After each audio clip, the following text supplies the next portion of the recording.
Dark Side of the Ring, season 2 finale, the final days of Owen Hart. Um, one of those,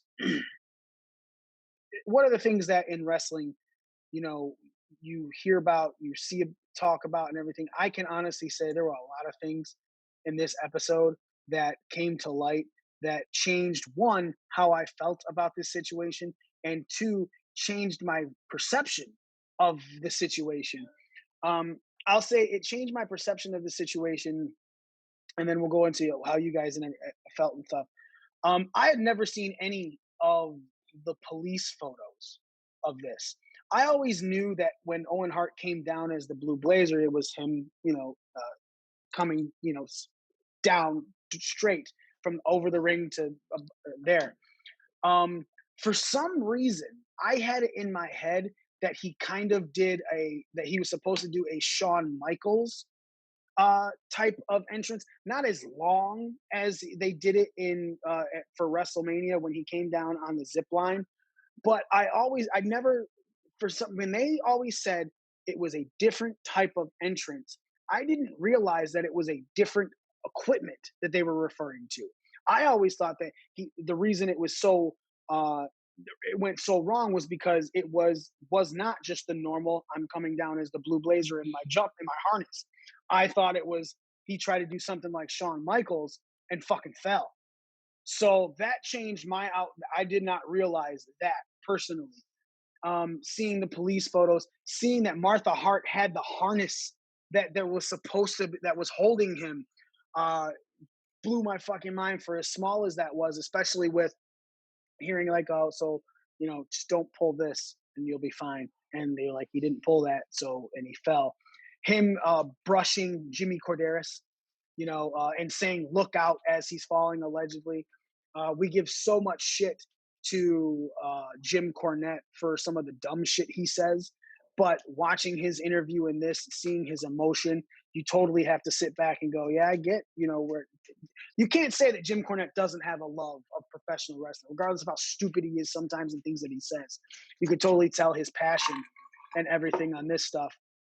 Um, this was also at the end of it when I personally was, especially after Mark Henry's speech when he was inducted, he's like, let's just get Owen Hart in here already. I fully agree with Martha Hart. I'm not going, they want to donate something to the Owen Hart Foundation. Awesome. I'm not going to let a company that's responsible for his death celebrate his career. And I is one of the most telling things that I have ever heard, and definitely one of the most real things that you can sit there and, as a person who has lost anybody, to think that anybody who is responsible for something wanted to celebrate that person, I'd be pissed off as well. Um, Nick, I'll start with you. Your feelings on the Dark Side of the Ring, final days of Owen Hart. Go for it. Um, One, I would have liked it to have been a 2-hour episode just because I was highly invested in it from the beginning. And, it just, those things that like you get really excited to watch, they just seem like they end too soon. And, Hmm. for only being an hour, I was a little let down, but yeah, whatever. Um, at the end of the episode, I was irritated. I was Ooh. irritated at the fact that this did not have to fucking happen on any level, in any capacity. It just didn't have to happen. And the way that it was handled when you see Vince McMahon's remarks to that news reporter, I think was just completely ridiculous. The fact that Martha had this hook that was connected to his equipment that she was able to just pull apart with no effort at all. It just you know it does break my heart because Owen, you know when I was growing up, that style of like the pure wrestling, that talent that he had was what drew me into the business. Not to say that Owen Hart got me interested in wrestling, because he didn't, but that you know what's the word I'm looking for?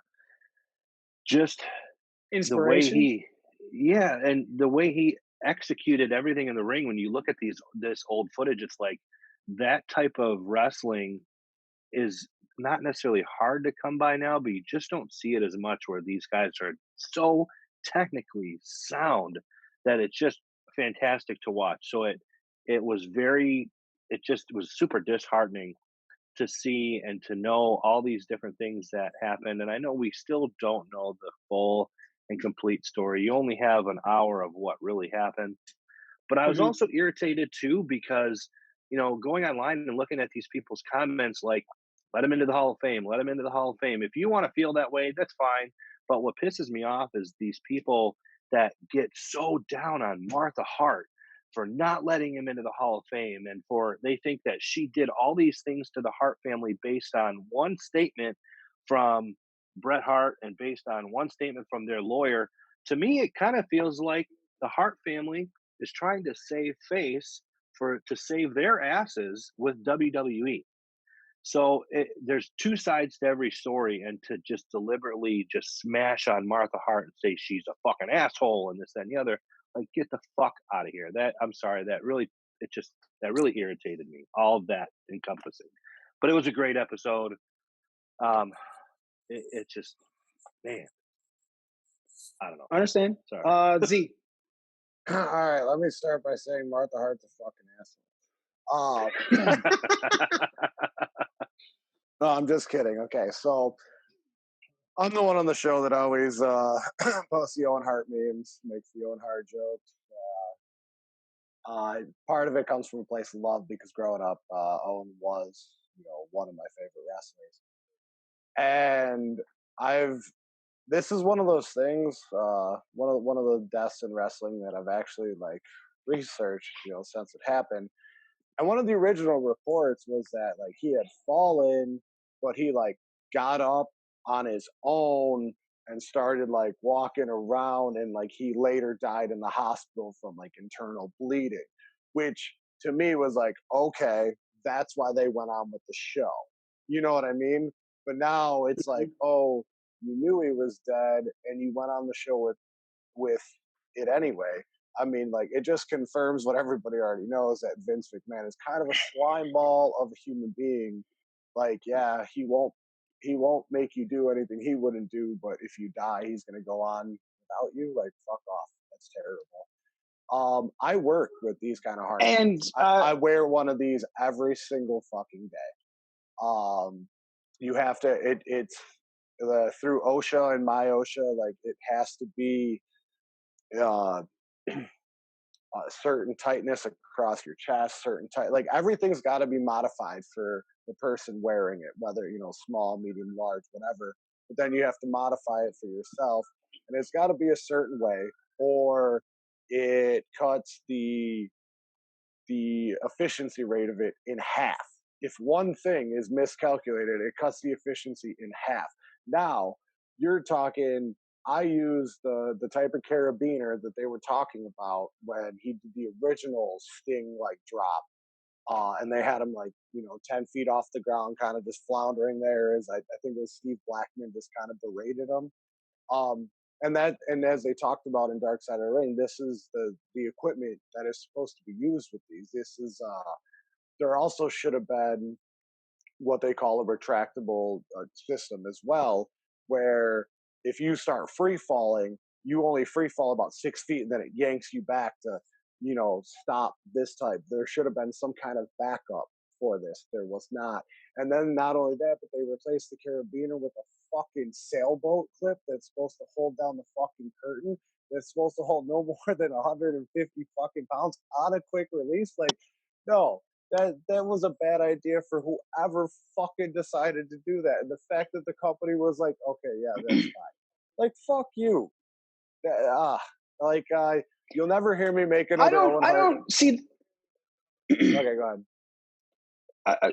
Sorry for interrupting. I don't think that's unless you're talking about the company, like fuck the company, as in the riggers, or fuck WWE, because if there's anything I am not going to solely throw on WWE, it's sure they hired that company. You know what I'm saying? So therefore, they're technically responsible for the death.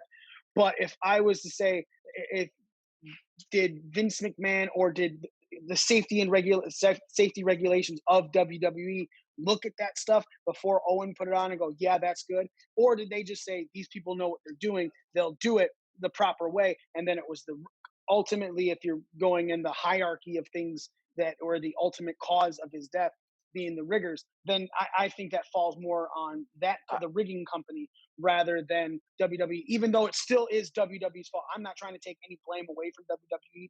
I'm talking about in what you were saying. I'm just trying to expand on your thought. I'm saying fuck them both, because here's my thought process. As I mentioned in Dark Side of the Ring, when Owen did this kind of entrance, or anybody else for that matter, they normally had the number one rigging crew in the country. This time around, they had what they considered the number one rigging crew in that state. I don't remember what Kansas state. City.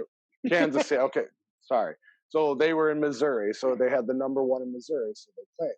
But now there's a Kansas City in Kansas. I know. Whatever. I'm just giving you shit. Go ahead. So now, like, okay, now you're not working with the same company you normally do. And then you probably have orders from Vince like, no, we want it to look smooth, so it's got to be a quick release system. So they're like, well, we have this. And the company, the rigging company at this point is taking on all the liability. So I'm telling you, from a construction standpoint and from doing rigging myself, they did not go ahead with this plan without getting it okayed from somebody else, because then that takes the liability off of that company. It's no longer, well, we decided to do this. It's, no, he told us to do this, so that's what we did. You know what I mean? Right. So, like, they clearly, I mean, especially if they're certified and licensed and all that shit, they knew that this was wrong. So they probably got somebody's signature. And if they didn't, they're fucking dumb. But either way you look at it, both companies, it's not so much their fault. I mean, accidents happen, right? Like, I mean, right. Z's getting a phone call, or Z's phone died because he's not talking anymore. If he was getting a phone call, he'd still be talking. Expanding on his point, the other thing that stuck out heavily to me during what he was talking about of showing, all of that stuff, is Martha Hart said something that I had never taken into account before. We've heard that they kept this thing going, like Z was talking about, and that's fucked up. We all can agree that keeping that pay-per-view going was fucked up on WWE's part. But even more so, because just like Martha Hart said, and I never put together until that moment, it was a crime scene. A man died in that ring. His blood was on that apron, and it was a crime scene, an active crime scene, because you don't know, did he die from something messing up? Did he commit suicide? Obviously, more than likely was not suicide. But again, you don't know what happened until you investigate that crime scene. Having a pay-per-view have 4 more matches after that happened, you're one, contaminating a crime scene, messing up the investigation for the crime scene, and not being able to fully discover what went wrong when it went wrong. You're like, even the cops couldn't get in there until the fucking crowd was cleared out, right? Or at least until until Austin, and Taker finished. Taker. It's what? Oh no, it was Austin Taker at the main event. Yeah, that's what I said. Until Austin Taker finished, like they could not get in there to examine anything until after that pay-per-view was done and after everybody cleared from around the ring. Not so much the audience, but again, obviously the photos, the police photos, and everything they showed was in an empty arena. Yeah, we can all fully agree that WWE is a shitbag for going. And you can argue, oh, we took a poll from the talent, and the talent said that they wanted to continue. What talent? 2 fucking people? Because everyone in those matches looked off after that was supposed to happen. Smitty, your thoughts and views on this episode of Dark Side of the My thoughts, I lost a little bit of respect for the WWE as a company because the way it seemed like the way Martha Hart was trying to explain it was they tried to make her seem like just a jilted widow. But there was negligence on. Also, felt like there was like after watching everything, there was negligence on two parts on the ring company and WWE. Like I don't know. Like I don't think. I think they weren't cut corner. I think they got the best of what they could get. Being that they were like Z was saying, and you were saying they usually get the best riggers in the nation. That somebody's got the best riggers in the area they were in. So I wouldn't say they were trying to cut corners. I think they got the best they could get at that point. I'm not going to agree But with that. If you're telling me that every other time that you're doing this, you get the best riggers in the country, and then all of a sudden for this one time, you're getting the best rigger in that area, that sounds like you're cutting corners. But also, Hey, wasn't charge this like his in the phone. middle of running? Continue, Smitty. Well, like I don't like when he was on the Blue Blazers thing. That's what Sting was still coming out from the rafters, and at that point, wasn't Ted Turner throwing way more money at people to do things around 1999? What? So wasn't Ted Turner throwing a lot of money at people to work for WCW at that time? Around 99? That's when and Sting was coming out from the rafters around that time, wasn't he? Yeah. So what? Okay, so it was a Sunday. I don't know. There's just some things that there's certain factors that we still don't know. I think that Martha Hart has all rights to not want WWE to celebrate them. Are you trying to say that WWE took the best in the area rather than the second best in the country because the second best wasn't available? Like, because Ted Turner may have been using someone for Sting.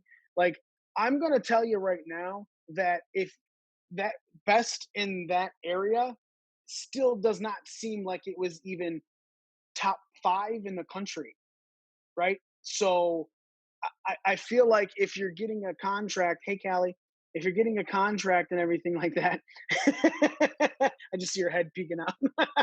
Yeah, I was peeking over your shoulder like a parent. Right. If you're getting a contract like that for a big event with a big star, and that number one in the area is still not as good as 10 of them around the country, maybe you should be going for around the country, seeing as every other time you've done it, you've gotten number one in the country. I think that you're really giving WWE a lot of leeway with that one. Yeah, maybe I am, but I still think well, that Mikey. Sorry, Nick. Yeah. What I was going to say is, Mikey, you brought up one of the biggest points of that is the fact that that was an active crime scene. So then my mind goes to, well, yeah, she's 100% correct. So in my mind, and I don't run a company like WWE, I'm not part of any type of crime scene investigation unit or anything like that. But yeah, you stop the event because it's a crime scene. So then I think, well, what if this was the NFL? And what if somebody had taken a massive hit and they died on the field within a minute? They just, bam, killed them. Would the NFL stop that game and keep things, as a crime scene? Or would they continue the game until it was over? I know they're two totally different things, but I definitely agree that the fact that it should have been considered a crime scene from the get-go, and it should have just been stopped. Refund these people their money, whatever, call it a day. And let's not fucking forget, man, that WWE took 15 minutes and then went into another match. The NFL, like you were saying, if someone gets hit and they look injured, both teams fucking take a knee until everything's cleared about that person, until that person is in the back being tended to by medical professionals. That person has been carted off of the field, and everyone knows that this person is going to be okay. Like you said, that's an NFL game, and sure, it's two totally different things, but that's how the NFL handles a person getting injured, a leg broken, let alone a concussion or a severity person's knocked out. That person stays right there until everything is figured out by medical professionals. I 100% agree with that comment, Nick. Smitty, continue. Sorry.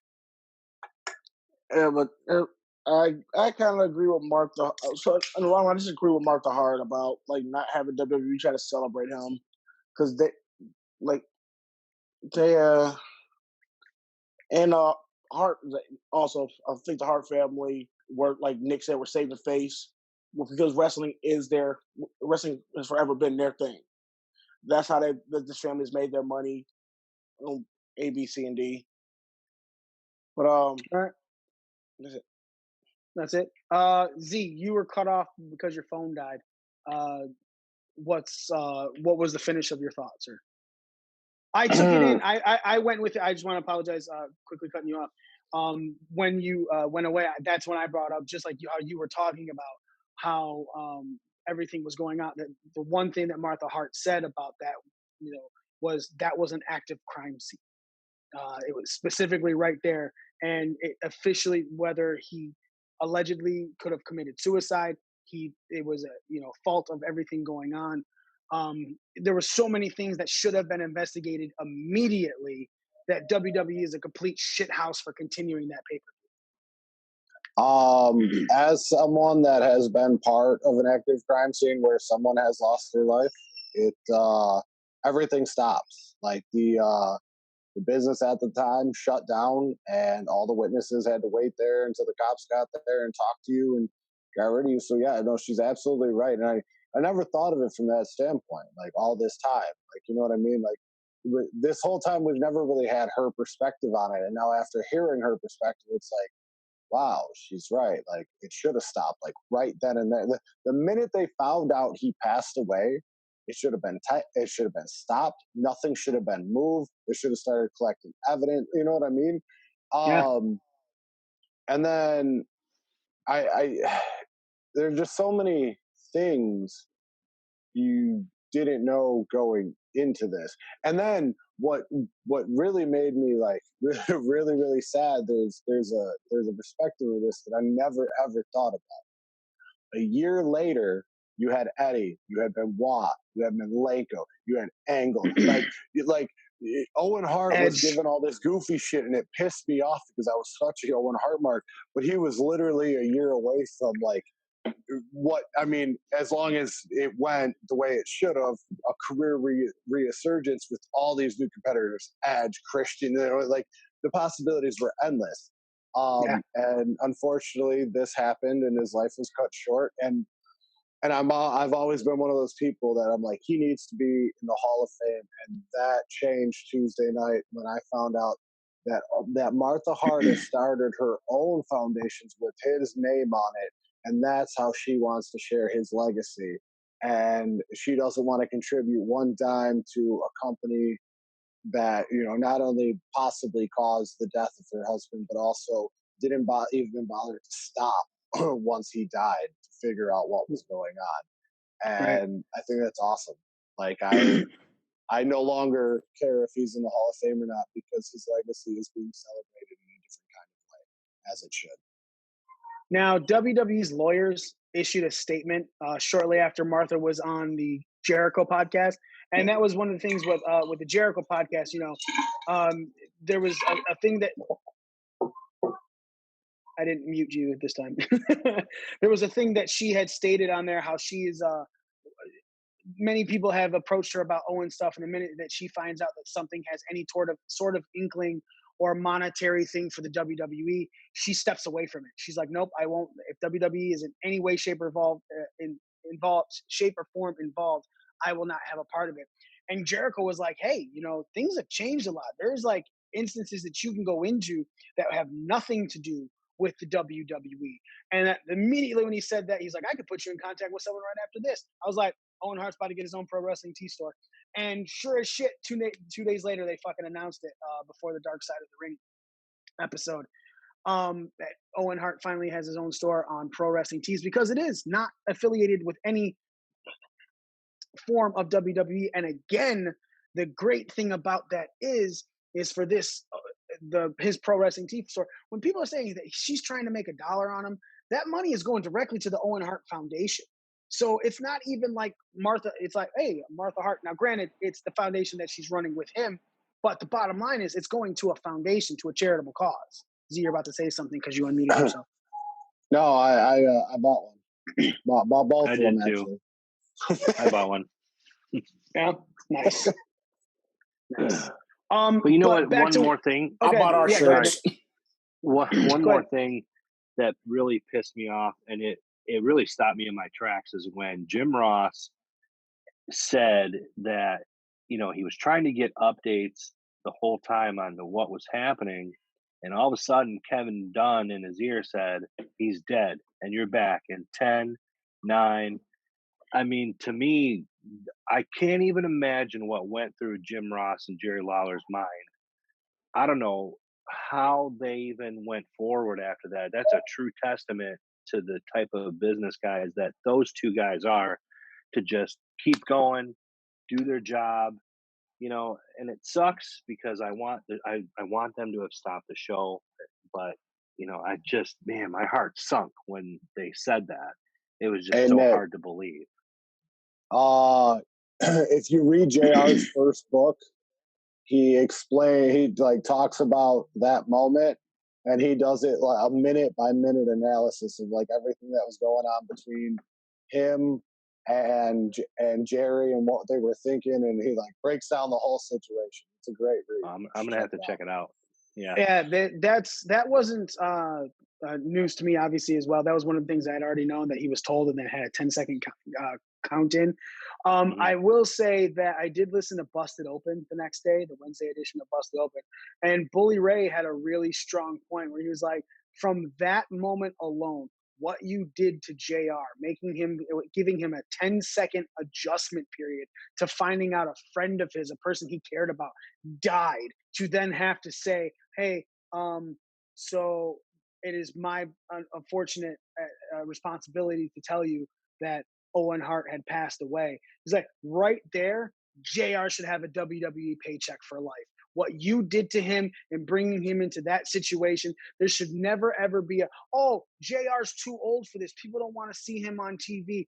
JR, in some form or fashion, should be locked in to a WWE contract. Here's your money. Here's what we want you to do. Unless JR says, I want to go announce or something like that, he should have been locked in for life just from that fucking moment there, because of what you as a company put on his shoulders, which is fucking unfathomable.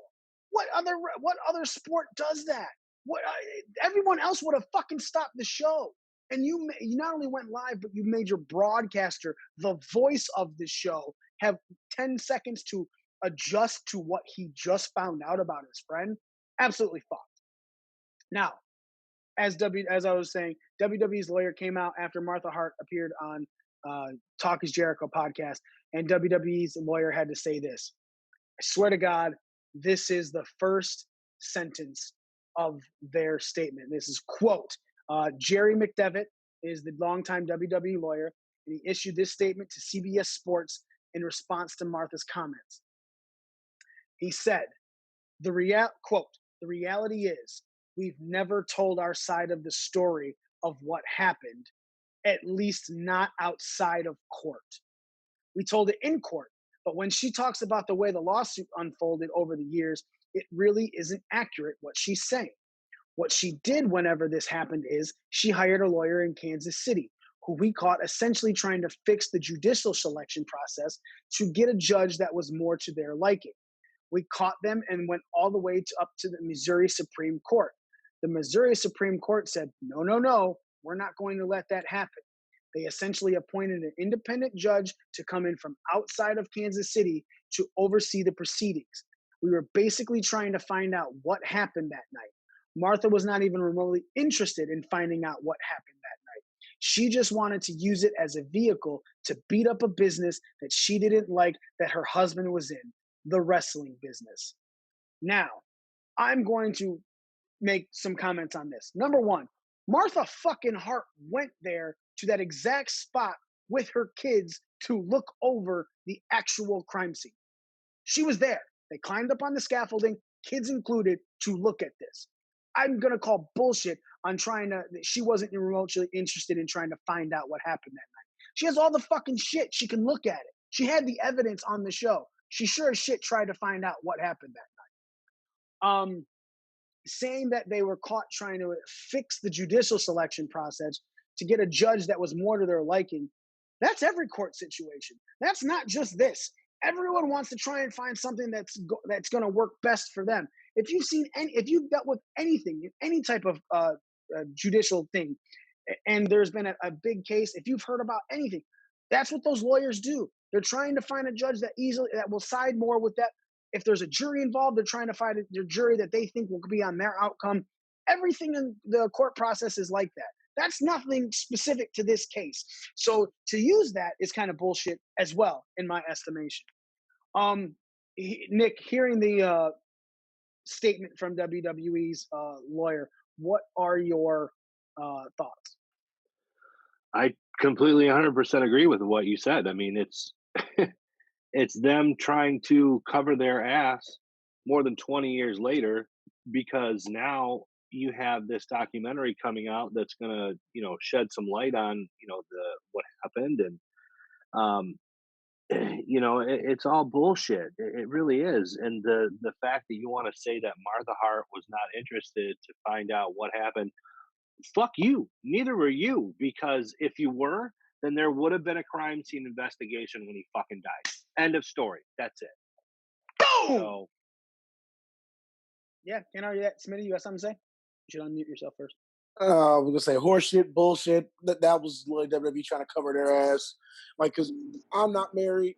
Like, I'm not married. I don't have a significant other, but I'm pretty sure if somebody that you loved, somebody that you decided to commit your life to, died on a quote unquote, I'm not gonna say quote unquote, but if someone died in an accident, you would want to know what happened. You would want to be 100% invested in trying to figure out what the fuck happened to that person.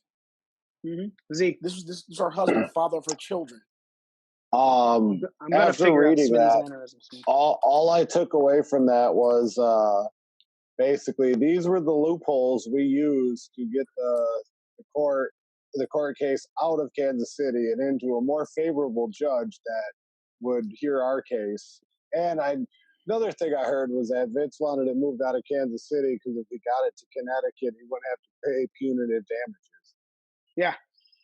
So but that's what lawyers do. They twist shit for sure to make their case sound better. So I mean, and I'll fully agree that Vince coming into this saying, "Hey, I want to offer you $17 million." Like, there's no argument that Vince went in there and said, "Hey, we fucked up. This was our fault. Let's offer this and move forward." And she said no to that, and it wasn't because of the money. She wanted her day in court. Sure, she may have wanted more money out of this and things like that, but it doesn't change the fact that she wasn't trying to settle. And then when talking to Jericho, her saying that the lawyer said, "Let's go in with this number just to get it, because then we can get interest on it if they decline it, so on and so forth." And then she said that she didn't even think about WWE saying, "Okay, yeah, for sure, I accept that offer." And then it being done, because when she was talking to the lawyer, said, in the end, it's all about the money that you get from this. And to her, in the end, that's not what it was about. It was about justice for the unnecessary death of her husband. Go ahead, Z. Yeah. She wanted she wanted somebody to take responsibility. Like she wanted Vince to admit, like, "Hey, I fucked up." Like, and not just to her, like, "Hey, I fucked up. Here's some money." Like, no, I want you to say that in front of other people. I want them to know that you royally mishandled this entire situation, and my husband's death was basically caused because of your neglect. Like, I want you to come out in public and say that, and then we're good. Whatever, fuck it. Yeah.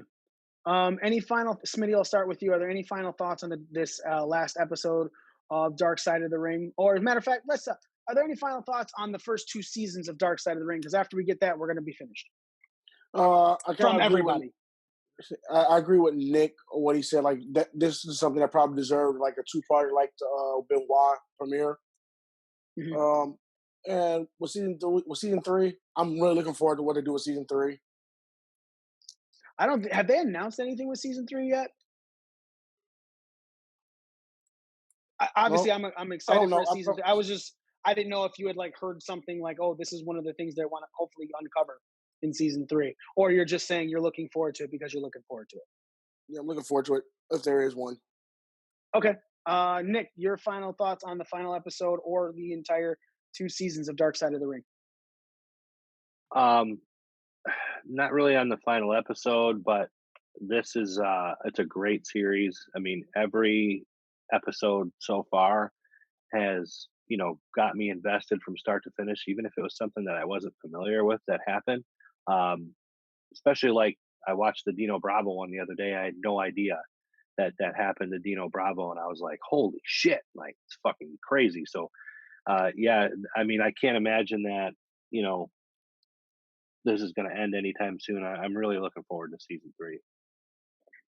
All right. Z, your final thoughts on the episode and or the entire series as a whole? The episode was very valid. I walked away for what felt like the first time in a long time learning something new from one of these Dark Side of the Ring things.